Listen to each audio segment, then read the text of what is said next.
എല്ലാവർക്കും നമസ്കാരം. Welcome to simple style guide. I am S Shinimol Joseph. സൗഹൃദ ചിന്തയുടെ സൗന്ദര്യം, the beauty of a positive mind. നമുക്കറിയാം, ഓരോ പുലരിയിലും എനിക്കും നിങ്ങൾക്കും ചിലപ്പോഴെങ്കിലുമൊക്കെ പല പല വെല്ലുവിളികളെ നേരിടേണ്ടി വന്നേക്കാം.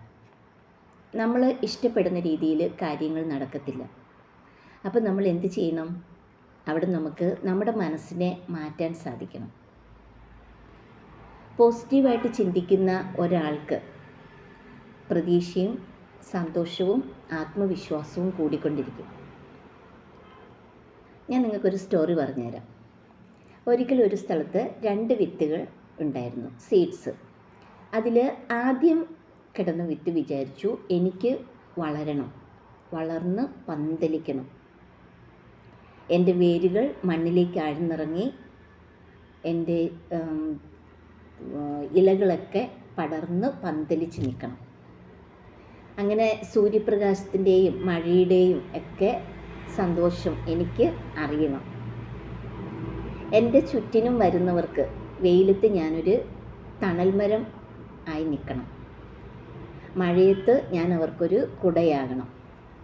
ഇങ്ങനെയൊക്കെ നല്ല നല്ല ചിന്തകളിലൂടെ പോയി ആ മരം വളരാൻ തുടങ്ങി. രണ്ടാമത്തെ വിത്ത് എന്ത് ചിന്തിച്ചെന്നോ? അയ്യോ, എന്നെ കുഴിയിലേക്ക് കുഴിച്ചിടുമ്പം ശ്വാസം കിട്ടാതിരുന്നാലോ? അതുപോലെ തന്നെ എനിക്ക് വലിയ മഴ വരുമ്പോഴത്തേക്ക് ഈ വിത്തിനെ ഒഴുക്കിക്കൊണ്ട് പോയാലോ? ഞാൻ അവിടെ കിടക്കുമ്പോൾ ഏതെങ്കിലും പുഴു വന്ന് എന്നെ തിന്നാലോ? അതുകൊണ്ട് എനിക്ക് ഇവിടെ സുരക്ഷിതമായി കിടക്കണം. ആ വിത്ത് എന്ത് ചെയ്തെന്നോ? 2 ഇലകൾക്കിടയിൽ വളരെ സുരക്ഷിതമായി അതവിടെ കിടന്നു. ദിവസങ്ങൾ കടന്നുപോയി. ഒരിക്കൽ ഒരു കർഷകൻ കുറേ പശുക്കളുമായിട്ട് അതുവഴി വരുവാണ്. അതിലൊരു പശു ഈ വിത്തിൽ കയറി ചവിട്ടി അതിനെ നശിപ്പിച്ചു. ഇവിടെ നോക്ക്, ആദ്യത്തെ വിത്ത് പോസിറ്റീവായിട്ട് ചിന്തിച്ചു, സൗഹൃദ ചിന്തയിലൂടെ പോയി, അതിന് വളരാൻ സാധിച്ചു,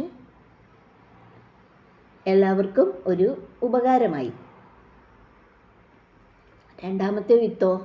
രണ്ടാമത്തെ വിത്തിന് നെഗറ്റീവ് ചിന്തകളായിരുന്നു. ഇതുപോലെയാണ് മനുഷ്യൻ്റെ കാര്യവും. നമുക്ക് പ്രതിസന്ധികൾ വരാം, അല്ലേ? അപ്പം നമ്മൾ ഓരോ പ്രതിസന്ധിയെയും സൗഹൃദ ചിന്തയിലൂടെ പോകുമ്പം ഓരോ അവസരങ്ങളാക്കി മാറ്റണം. ഇപ്പം ചില കുട്ടികൾക്ക് ചില സബ്ജക്ട്സൊക്കെ ഭയങ്കര പാടായിട്ട് തോന്നും. അവരപ്പോൾ ഓർക്കും, എനിക്കിതൊന്നും പഠിക്കാൻ പറ്റത്തില്ല, അവരതിനെ മാറ്റിവെക്കും. നിങ്ങൾ എന്ത് ചെയ്യണം? ഏറ്റവും ബുദ്ധിമുട്ടെന്ന് തോന്നുന്നത് ഇതെനിക്ക് ചെയ്യാൻ പറ്റും എന്ന് മനസ്സിനെ ആദ്യം പറഞ്ഞ് പഠിപ്പിക്കണം.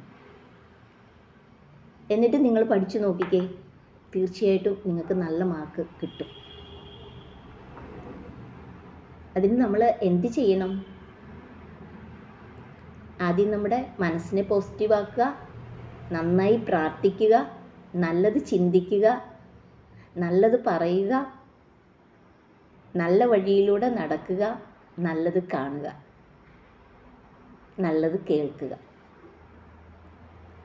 നിങ്ങൾക്കും എല്ലാവർക്കും ഒരു സൗഹൃദ ചിന്ത ഉണ്ടാകട്ടെ. അതിലൂടെ പോയി നിങ്ങളുടെ ജീവിതം മനോഹരമാകട്ടെ എന്ന് ആശംസിക്കുന്നു. Thank you.